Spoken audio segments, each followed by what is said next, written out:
Alexa McDonough announced she is quitting as leader of the new Democratic Party.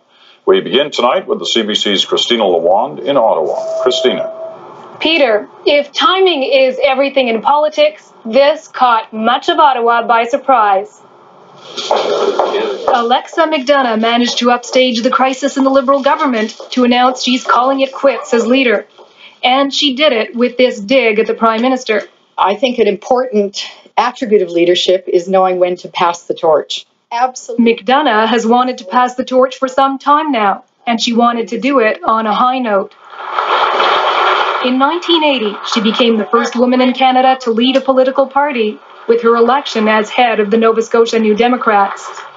The election of Alexa McDonough as the next leader. When she took over the Federal Party in 1995, the NDP had no official status and just 9 seats in the House of Commons. And while her party hasn't grown by much, she did bring it back from the brink with small, targeted electoral victories. She made a breakthrough of the NDP in the Atlantic province, and I'm one of them, and I'm very proud. She's the one that convinced me to run for the NDP. Among more recent victories, a by-election win in Windsor West, ending 40 years of Liberal rule in the riding. And for the first time in recent memory, the NDP is inching back up in the polls. From McDonough's caucus colleagues, choked back tears and high praise. Destiny sometimes makes a mistake. Here's a day when Jean Chrétien should be leading, not Alexa McDonough.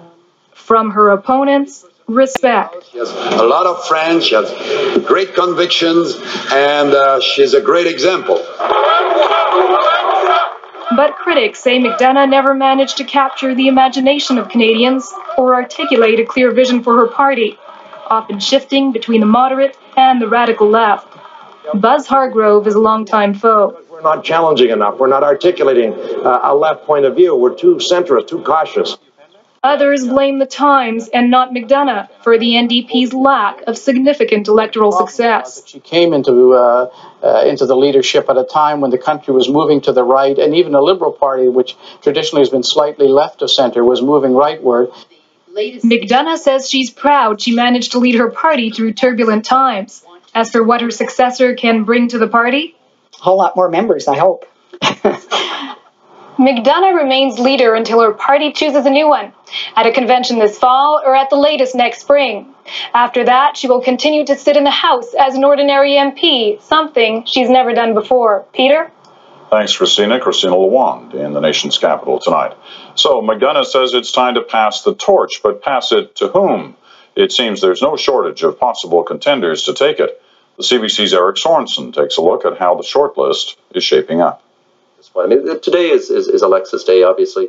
Nice sentiment, though it didn't last long. When he says that I have always stood tall in this house. Even as Alexa McDonough was saying goodbye as leader, MPs Lorne Nystrom on one side and Bill Blaikie on the other were among several potential candidates publicly weighing a run at the NDP leadership. Blaikie has emerged from caucus as a possible frontrunner. The Winnipegger has been around Parliament for more than 20 years. He's now learning French and sounds like someone contemplating national leadership. There's a whole way of life that is at stake. It's called the Canadian way of life. It's called this, project called Canada. Do we want to have a country, or do we just want to be a sort of a pale imitation of the United States of America? But many are keeping an eye on an outsider to federal politics. Jack Layton would be a new face to much of Canada, an outspoken municipal councillor in Toronto, more recently the head of the Federation of Canadian Municipalities. Good to be here. Layton, who was unavailable today, was coy when asked about the leadership 2 weeks ago on Newsworld's Politics. I've got lots on my plate to keep me busy for the moment. But a spokesperson for Layton said he is organizing for a possible run. And that, says union leader Buzz Hargrove, would be a good thing. We have to rebuild and play in the major urban centers in the country, and I think that's a real strength that Jack brings to it, too. But Hargrove hasn't ruled out running himself. Organized labor will play a large role choosing the next leader. Under new voting rules, it controls 25% of the vote. 2 other MPs mulling over the top job tried and lost in 1995. Sven Robinson and Lorne Nystrom also framed the never-ending internal debate about the direction of the party. Nystrom tilting towards the centre, emphasizing economic policies. But there are a lot of people in the NDP historically who are satisfied with being the conscience of the House, so I'm not satisfied being that. Robinson has been that visible and activist conscience of the party's left wing.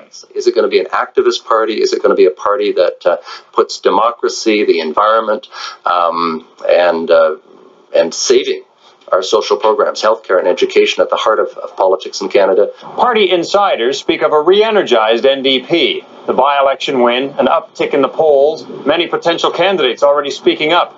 And they say the New Democrats, unlike the Liberals and the Alliance, have at least been able to get to the starting line of a leadership race without first tearing themselves apart. Eric Sorensen, CBC News, Ottawa.